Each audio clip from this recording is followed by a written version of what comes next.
Friedrich Nietzsche nació en Reucken, Sajonia, en 1844. Su filosofía fue una afirmación inmanente de la vida, aun en lo más pequeño e insignificante. Un decirle sí a todo, incluso aquello que nos destruye. Nietzsche ha tenido una influencia enorme en la filosofía alemana y francesa del siglo XX.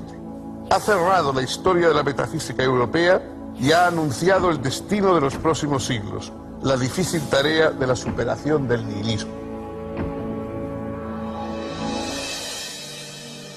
¿Qué tal, amigas, amigos? Bienvenidos a este espacio de historia de la filosofía. Hay algunos filósofos que han sido profesores de filosofía, aunque la mayoría de los grandes filósofos no lo fueron de modo ordinario, pero ha habido grandes filósofos profesores, como desde Santo Tomás de Aquino a Hegel, y en fin, y en nuestra época, pues probablemente la mayoría de los filósofos son de un modo o de otro profesores. Pero ha habido un tipo de pensador que no ha sido un filósofo académico, que no tiene una obra docente, que se ha dedicado a escribir obras que no son fáciles de leer desde el punto de vista filosófico, que quizás son más fáciles a veces comprender como literarias, como expresiones literarias, etc. Entre ellos, uno de esos pensadores destacados que la academia ha tardado en reconocer como filósofo es Friedrich Nietzsche. Nietzsche se dedicó en primer lugar a la filología. Él estudió filología y fue un joven destacado, discípulo de algunos de los filólogos más importantes de su época, pero cada vez más fue tendiendo a hacer una forma de pensamiento personal que a partir de Grecia, a partir del mundo antiguo, recuperase una serie de expresiones de un ser humano que venciese las cadenas del cristianismo, de la religión, del humanismo positivista del siglo XIX, etc. Nietzsche es un discípulo, por decirlo de algún modo, un seguidor de la obra de Schopenhauer. De Schopenhauer toma esa imagen del cosmos como una voluntad que lucha por desear, por extenderse, que arrolla a todo a su paso y que no surge de una razón organizadora, sino más bien de un impulso ciego.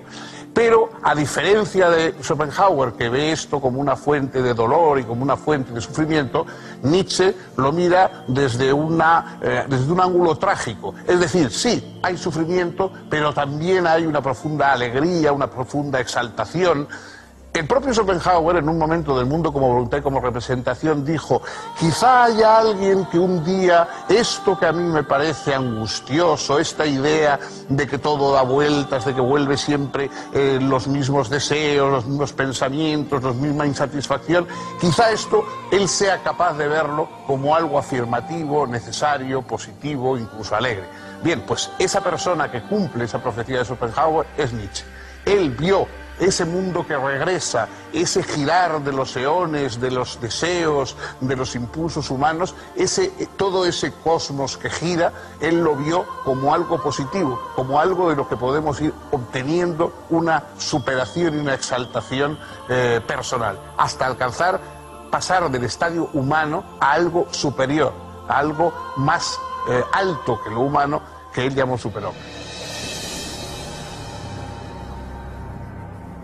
Huérfano de padre desde los 5 años, Friedrich Nietzsche se crió con su abuela, su madre, su hermana y 2 tías. Estudió en el Gymnasium de Naumberg y luego en el famoso internado de Pforta. De aquellos años juveniles datan las primeras evidencias de su precaria salud. Más tarde, profundizó sus estudios de filología en la Universidad de Berlín y en la de Leipzig. Allí conoció, un poco por casualidad, la obra de Schopenhauer, que lo fascinó. En 1869 fue nombrado profesor de filología clásica en la Universidad de Basilea. Al estallar la guerra franco-prusiana, se incorporó como enfermero al ejército alemán, aunque sus habituales problemas de salud le impusieron el regreso a tareas académicas.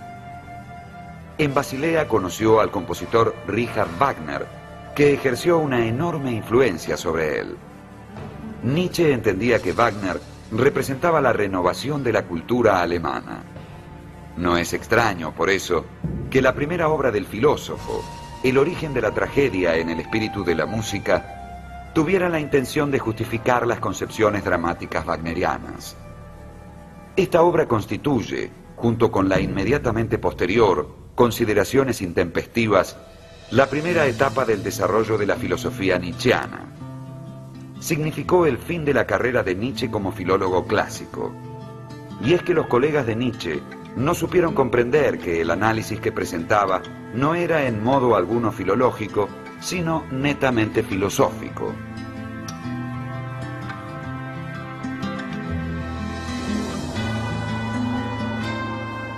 En El origen de la tragedia, Nietzsche presenta la tensión entre un principio apolíneo, que rige las formas, la apariencia, la claridad, y un principio dionisíaco, que expresa el verdadero fondo de la realidad, la exaltación de las pasiones, la embriaguez, la vida misma.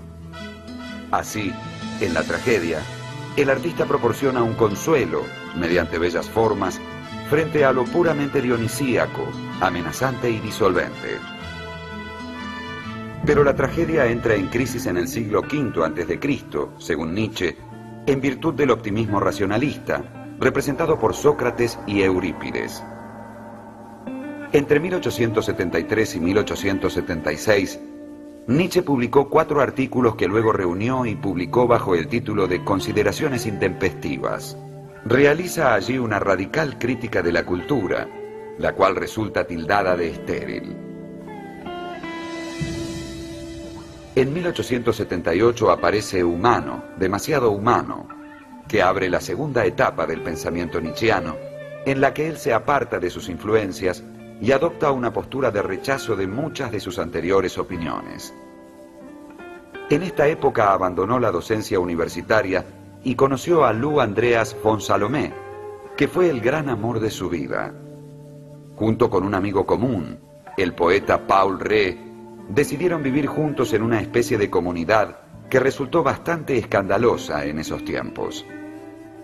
En 1881, Nietzsche publicó Aurora y un año más tarde, La Gaya Ciencia, obra que anunció la que sería la tercera etapa de la filosofía nietzscheana, una etapa ya no simplemente crítica, sino fuertemente afirmativa, la etapa de Así habló Zaratustra. Uno de los aspectos más polémicos y, por supuesto, más sugestivos de la obra de Nietzsche es lo que escribió sobre el tema de la moral. Una especie, diríamos, de psicología y genealogía, por utilizar su propia palabra, de la moral. Para él, las ideas cristianas, es decir, esas ideas de que los débiles llegarán al cielo, de que la fuerza, la arrogancia, etcétera, son cosas negativas, de que debemos ser humildes, debemos apoyar a los más pequeños, etcétera, todo eso le parece a él que es una trama que han ido inventando para, como una especie de legitimación de su resentimiento con toda la fuerza, los débiles, los enfermos, los incapaces, que han generado, que han ido segregando un pensamiento compensatorio, diciendo que los que triunfan, que los más fuertes, que los más arrogantes, que los más brillantes son malos, son una especie de satanes, etc. Y entonces este pensamiento anticristiano, que recupera un pensamiento más bien pagano, de decir, bueno, lo importante es que haya, no solo que la masa viva bien, sino que haya individuos superiores, que haya individuos que vayan alcanzando lo mejor, la excelencia, la dureza espiritual, el arrojo, que vayan mirando las cosas tal como son, sin complacencias ni compasiones tampoco.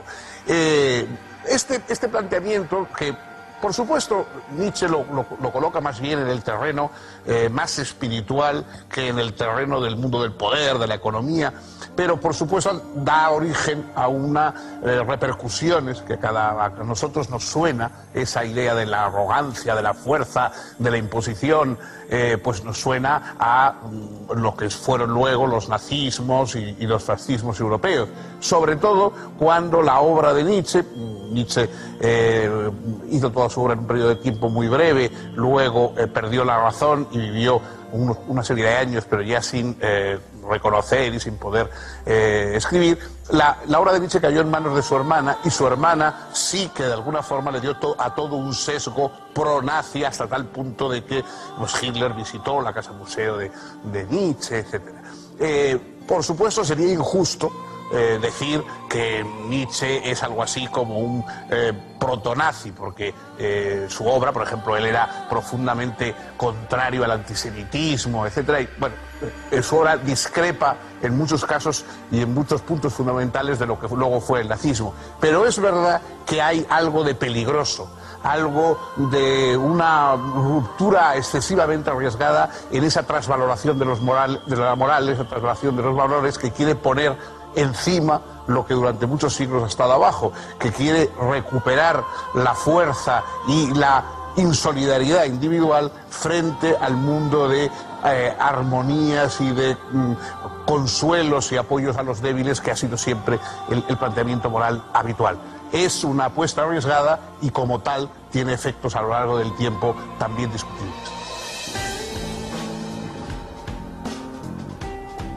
Entre 1883 y 1885, Nietzsche publicó Así habló Zaratustra.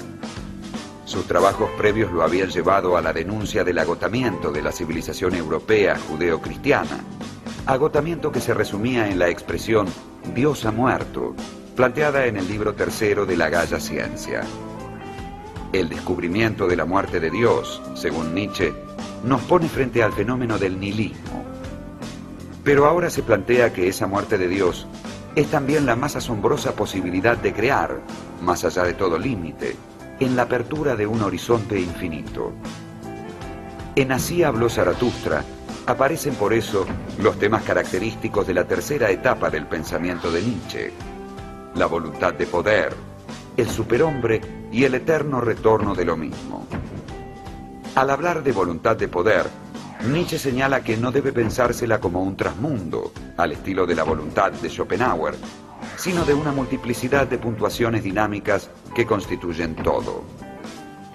Representa el enigma de las pulsiones y expresa una afirmación radical de la vida, la misma afirmación de la vida, pese a todo, que aparece en la figura del superhombre y en la doctrina del eterno retorno.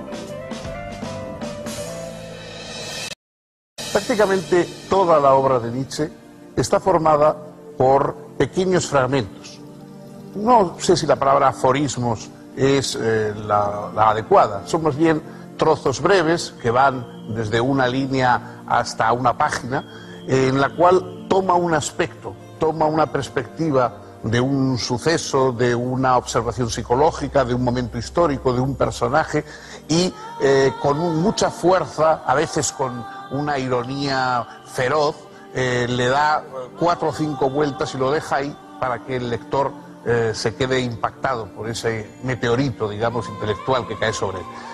Probablemente esta forma de escribir tiene también algo que ver con las propias condiciones físicas de Nietzsche. Nietzsche pasó gran parte de su vida enfermo, vagando por Europa en búsqueda de un clima adecuado, allí en la Alta Engadina, buscando el aire puro, buscando también las temperaturas suaves en Italia.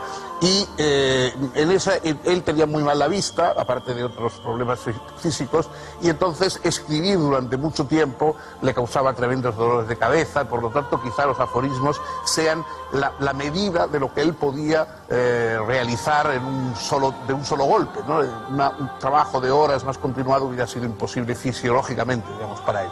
En uno de esos aforismos, de los más conocidos, esa especie de fragmento, digamos, se titula Dios se ha muerto, y entonces cuenta que hay una especie de ermitaño que va con un candil paseando entre los hombres y diciendo Dios se ha muerto, nadie se da cuenta que Dios ha muerto, nadie le da importancia. Y bueno, todo el mundo ríe, todo el mundo les pregunta, pero estaba enfermo, pero tal. Bueno, y sin embargo, dice, al final dice, bueno, Dios ha muerto y ellos no se dan cuenta de que de alguna manera todo ha cambiado, de que ellos también, de que mucho de lo que habían ellos también ha muerto porque ha muerto la divinidad. ¿Qué divinidad es esa que ha muerto? Esa frase de Dios ha muerto que no se convierte en tan tópica, digamos, en nuestra modernidad. Ha muerto el Dios del sentido global del universo, el Dios de una verdad única, el Dios que daba de alguna manera, que sostenía y justificaba la tranquilidad intelectual de los seres humanos. La ciencia, el conocimiento, todo se basaba, aunque no fueran las personas religiosas, pero todas las basaban en una especie de gran idea de sentido, de verdad, de coherencia, que era lo que se llamaba la divinidad. Entonces dice, eso ha acabado, eso ha muerto.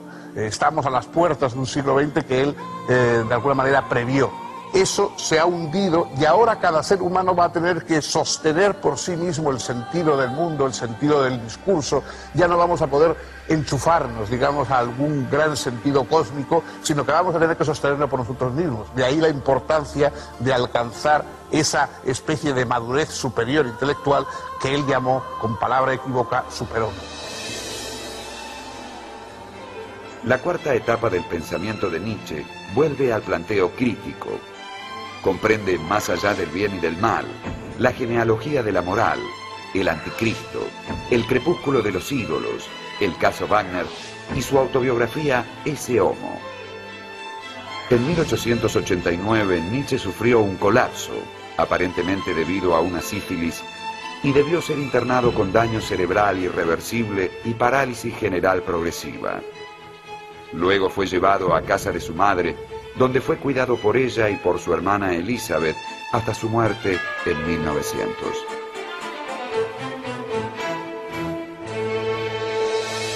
En su tiempo, Friedrich Nietzsche fue prácticamente desconocido. Muchas de sus obras fueron editadas a cuenta propia, él mismo tuvo que costeárselas. De hecho, cuentan que una de sus piezas más célebres, Así hablaba Zaratustra, lo hizo en 30 o 40 o 50 ejemplares, no recuerdo cuánto. Él intentó regalarlo a los amigos y encontró que no tenía gente suficiente, que no conocía gente suficiente para regalarle el libro. Hasta ese punto, digamos, sus ediciones y sus ventas eran mínimas, eran prácticamente un filósofo clandestino.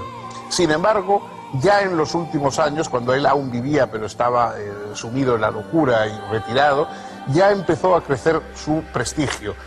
Fundamentalmente no en la academia, que siempre más bien lo rechazó, sino entre poetas, entre artistas, entre novelistas, etc.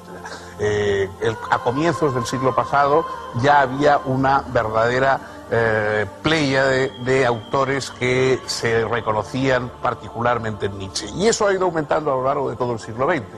Ningún autor ha sido recuperado con tanta fuerza y celebrado con más o menos acierto como Nietzsche. Sobre todo su propia doctrina de la verdad, esa doctrina que de alguna manera acaba con la verdad con mayúscula y dice que no, en el mundo no hay hechos en el sentido veritativo del término, sino interpretaciones, que por lo tanto la verdad es algo que viene desde la perspectiva que cada cual utiliza y que es nuestro ángulo de perspectiva y nuestra capacidad de sostener nuestras ideas lo que va a convertir en verdad una perspectiva u otra. Bueno, esa teoría perspectivista de la verdad, exagerada yo creo y llevada, digamos, a unas consecuencias a mí me parece que inadmisibles, es el legado de Nietzsche a la posmodernidad. Toda la posmodernidad surge de ese planteamiento nietzscheano. En general, su forma tumultuosa de pensar, la propia relación polémica con el nazismo, las interpretaciones múltiples de su obra, porque en los libros de Nietzsche se encuentran afirmaciones y sus contrarias casi, digamos, en páginas sucesivas.